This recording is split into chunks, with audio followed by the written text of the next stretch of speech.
Suits or The Good Wife? Suits, obviously. Great answer. Cigarettes or gum? Gum now, baby. Gum. White House or Buckingham Palace?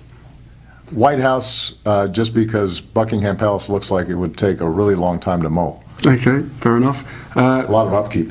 Queen or the Queen? The Queen. Okay, good answer again. The Rock or Chris Rock? That's an interesting question. I like them both. Slip and slide or electric slide? Electric slide. That's my generation. Fantastic answer. And lastly, your last $5, buy a burger or buy a lottery ticket? It depends on how good the burger is. Wow, there's a guest host. As a matter of interest, Prince Harry and I are identical twins, separated at birth. Hard-hitting topics there. President Obama giving his first sit-down interview since leaving office. The former president giving that interview to His Royal Highness. Obama spoke quite a bit about himself, but he also took an indirect yet very clear shot at President Trump, blasting leaders, he says, are warping public discourse via social media.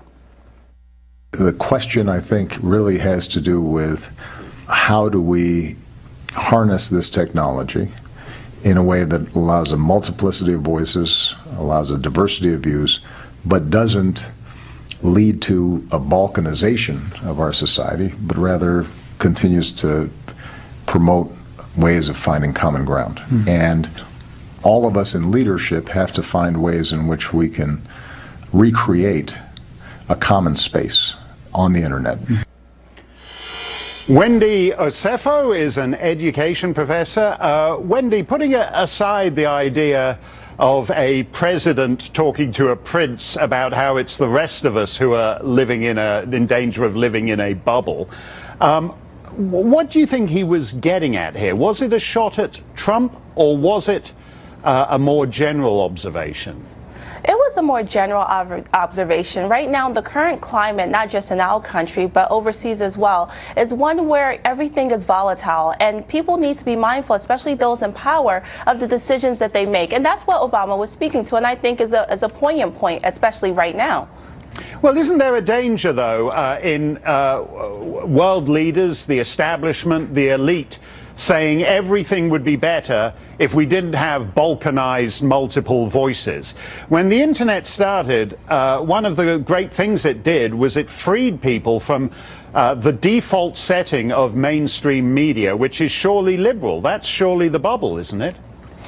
It's not necessarily the bubble, and I wouldn't say that mainstream media is liberal. That's not true. Look at the network that we're on right here. So again, you know, when we try to make those type of narratives and we try to make those overarching statements, that exactly negates what he's trying to say there. You know, mainstream media at the end of the day has a level of responsibility, and our leaders, our elected officials, have a tantamount level of responsibility, and they need to make sure that everything they're doing and the policies that they're set forth is not just one that impacts their own bubble, but impacts all of us as citizens.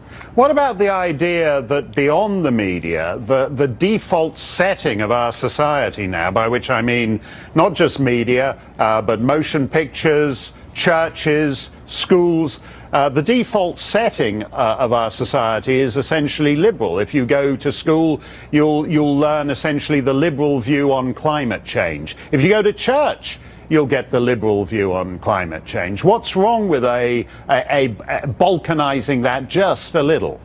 I reject that premise. I don't believe it's the liberal view. I actually think it's the popular view. And that's something that conservatives have to start to accept. It's not necessarily that there's a war against people who are conservative or who have right-leaning ideologies. It's more so that overall, when we look at issues, they tend to lean on the left side. And that's just the truth of the matter. We cannot negate the fact that the popular view often leans to the left. That does not negate, you know, individuals who are conservative by any means. And what's really important here, if I could just underscore this, is that Americans need allies. The United States needs allies. But the volatile behavior of President Trump makes that increasingly more difficult. So we need to start addressing that as well.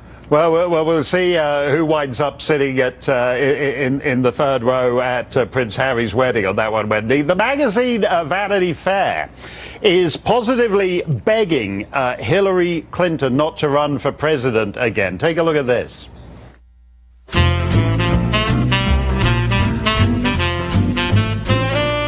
time to start working on your sequel to your book, What Happened? What the hell happened?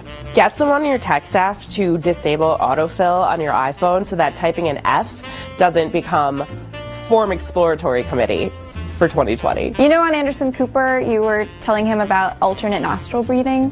You seem really adept. You should try teaching a class. Take more photos in the woods. How else are you going to meet unsuspecting hikers? Take up a new hobby in the new year. Volunteer work, knitting, improv comedy, literally anything that'll keep you from running again. To finally put away your James Comey voodoo doll. Now, we all know you think that James Comey cost you the election, and he might have, but so did a handful of other things. It's a year later, and time to move on. So cheers to you, Hillary Clinton. Cheers to you, Hillary. Cheers to you, Hillary Clinton. I hope they didn't pay big money for those jokes. Wendy, liberals are going nuts over this. I mean, people are saying it's time to burn copies of Vanity Fair, that so-called progressives have no business telling an accomplished woman that she needs to take up knitting, that's sexist. But you do get the sense, though, that Democrats are moving on from Hillary.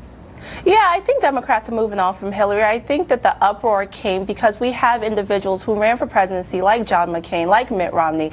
And, you know, we did not see this type of uproar for them to leave it. This is a woman that, yes, she did not win the vote. Yes, we know that she's not the president of the United States. But to use such language and say take up knitting, this is her life's work. She's the Secretary of State. She's the first female to run for office for a major political party. And then to say to take up knitting? No, she has built a body of work and she doesn't have to be president, but she can continue to extend her political realm. Well, what's killed her? Is it the fact that in the midst of this book tour, Harvey Weinstein and Charlie Rose and Matt Lauer came along and recast her husband and their marriage in a new light? Is that part of the problem here? I don't think that necessarily killed her because she didn't win the vote. It didn't help her by any means, especially that photo going around of her and Harvey Weinstein looking very, very chummy and comfortable. That didn't help her. But again, to sit there and say that she should take up knitting when she has done a lot in the political realm it doesn't make any sense at all.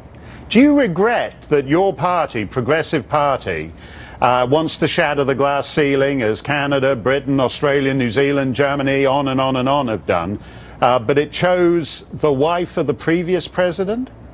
Isn't that a little bit... You say she's an accomplished woman? She is. Her main accomplishment is that she was the wife of the guy who held the job before. You see, and that in itself is sexist, right? That's not her major accomplishment. She was the Secretary of State. She is the first woman to run on a major political party, and she got that vote. So that's not her major accomplishment, that she's the wife of Bill Clinton. By all means, no, she's done other things.